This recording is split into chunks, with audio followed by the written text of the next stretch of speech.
Good afternoon and welcome to the uh, workshop by the Internal Complaints Committee, ICC of ISA Kolkata. Before we begin, I would like to introduce myself. My name is Dr. Nilanjana Sengupta.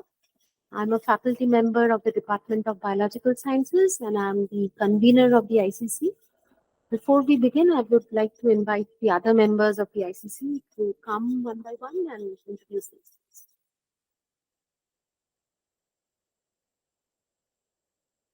Hello, my name is Swastika Chatterjee, and I am a faculty member of the Department of Earth Sciences and a member of ICC ISER Kolkata. Hi, my name is Radhika Venkatesan. I'm a faculty member at the Department of Biological Sciences. I'm also a member in this ICC.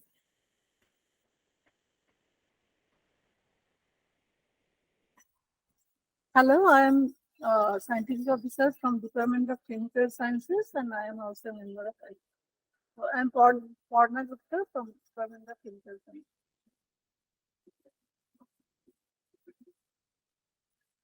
Good afternoon, everyone. This is Dr. Suman Desharkar. So I'm in the Department of Chemical Sciences, Associate Professor, and also a part of ICC for last 2 years.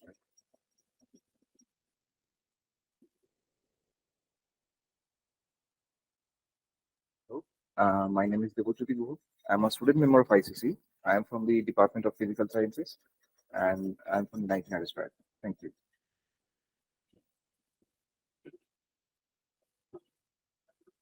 Hi, I am Alia. I am fourth year BSMS student and a student member of ICC.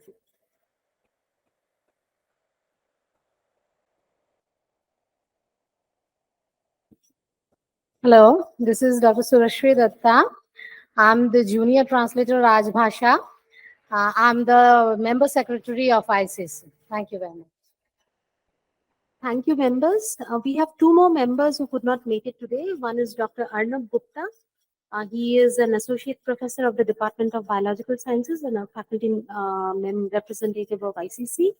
And we have one more student representative. She is a research scholar and her name is Sucharita Bhaumik from the Department of Biological Sciences. Okay, so I'm going to share my screen.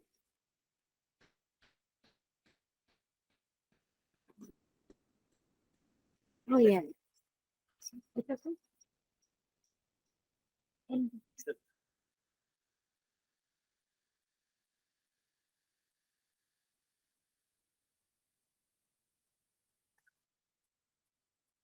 Okay, so good afternoon again.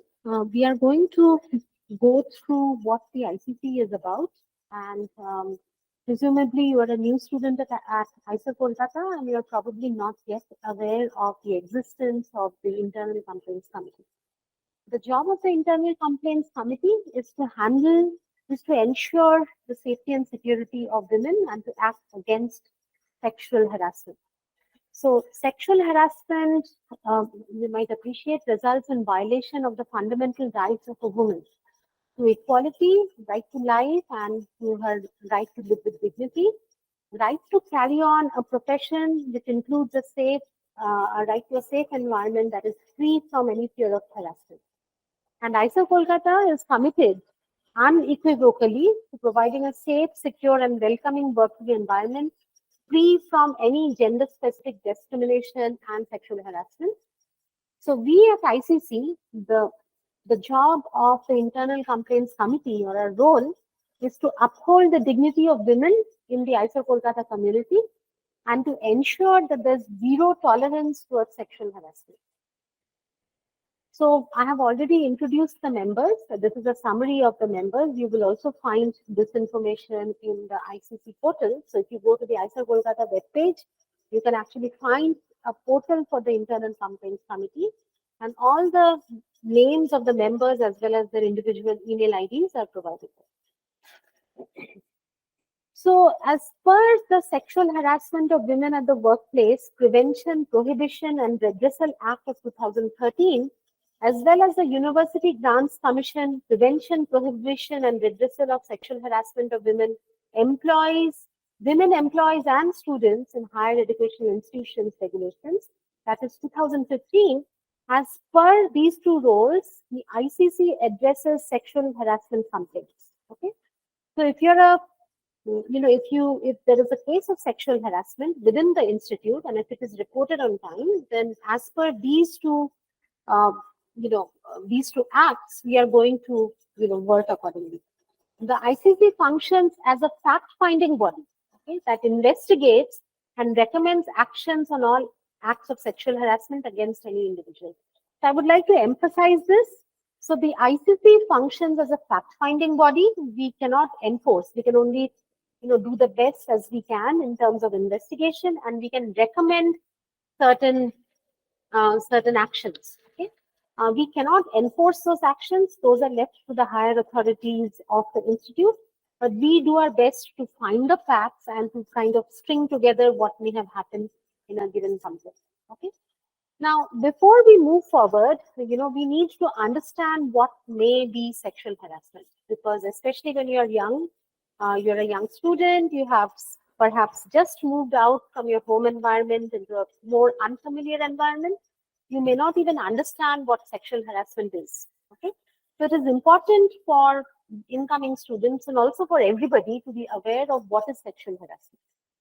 So sexual harassment includes one or more of the following unwelcome acts of behavior. So the unwelcome here is highlighted, something that makes you really uncomfortable, whether directly or by implication. Okay, it could be a direct physical contact or advance. It's not simply a friend placing a hand on your shoulder where you're completely comfortable. It is something that does not make you feel very comfortable. A demand or request for sexual favors, making sexually colored remarks or stories or jokes which really does not make you feel good. Okay, there's something wrong, and your sixth sense tells you that this is not how you expect it to be. Display of any kind of pornography or any other offensive or derogatory content on computers, on emails or pamphlets. Any other uninvited physical, verbal or non-verbal contact of a sexual nature. It could be offensive remarks, if somebody is teased because of their body appearance or features or anything else which is related to sexuality, that constitutes sexual harassment. Gender-based insults or sexist remarks. Okay, if you're insulted because of your gender, and somebody says that you shouldn't be doing this, or you are a misfit as a woman or something, that is definitely harassment. Invasion of personal space. We all usually have a certain space within which we perhaps don't allow random people to come in. So if you feel that somebody is coming or invading your personal space, getting too close for no reason or brushing against you repeatedly, now please understand it could be accidental. But if your sixth sense tells you that it is not accidental and it has happened repeatedly, then it's perhaps an invasion of personal space. Unwelcome social invitations with sexual overtones, commonly referred to as flirting. So, once upon a time, flirting was accepted. Okay, now no longer. Okay, if it's non-consensual, we do not accept flirting. Something with sexual overtones, so those also constitute sexual harassment. Persistently asking someone out despite being turned down. There are some more examples. I'm quickly going to read it. Stalking an individual. Stalking, without informing that person, that's definitely harassment. Inappropriate questions, suggestions, or remarks about a person's private life. A person's private life and his or her professional or work life should be completely separated. Intimidation, threats, blackmail around sexual favors, that's harassment. Threats, intimidation, or retaliation against anyone who speaks up about unwelcome behavior with sexual overtones. Forcible physical touch or molestation. Okay, if somebody has used force on you or gone further and molested you, that is definitely harassment. Falsely accusing and undermining a person behind closed doors for sexual favors. Controlling a person's reputation by humor mongering about her private life. These are all harassment. And again, voyeurism. Okay, so many of us perhaps may not know the meaning of this word voyeurism. It's a strange word. but it really means, getting some kind of a perverted pleasure when you see others engaging in sexual behavior. Okay, you can look up the meaning in the dictionary. Voyeurism essentially means getting pleasure out of others' sexual behavior. And if that is enforced, or if that is indulged in, that also constitutes harassment. Now, I had many points there, and we will share it with you. But if you feel, or if your sixth sense tells you that there has been a case of harassment and you have been the victim, what should you do? So please understand that we have a setup to deal with it. So please do not ignore it. Okay, ignoring harassment does not make it go away. We perhaps sometimes think, especially young people may think, that okay, fine, it was a one-off incident, let me ignore it, let me move on with my work, okay, because I'm too busy, let me not pay attention. But that sometimes emboldens the harasser. Okay, so the harasser may misinterpret a lack of response as approval for the behavior. Do not feel any sense of shame. Okay, if you have been the victim, there is no there's no need to feel any sense of shame. You can tell the harasser emphatically that you find the behavior offensive. That's absolutely okay. Talk to someone.